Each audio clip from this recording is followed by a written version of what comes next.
Lord, Ikaw na ang bahala sa mabigat kong problema ngayon. Panginoon, nasa gitna po ako ng problema ngayon. Nasa gitna po ako ng sitwasyon na parang kahit anong isipin ko, parang di uubrang magawa ng solusyon.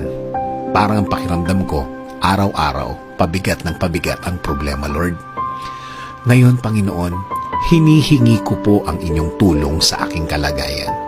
Hinihingi ko po ang inyong presensya sa aking buhay ngayon. Bigyan niyo po ako ng guidance ngayon, Lord, para mapagaan ang aking kalagayan ngayon. Ilang araw at ilang linggo ko na pong iniinda ang aking problema, Panginoon. Apektado na ang aking buhay, lalong-lalo na ang aking trabaho. Kayo na po ang bahala sa akin. Alam kong hindi po ako mabibigo tulad ng dati. Dahil alam kong tutulungan niyo po ako. Tutulungan niyo po ako ulit.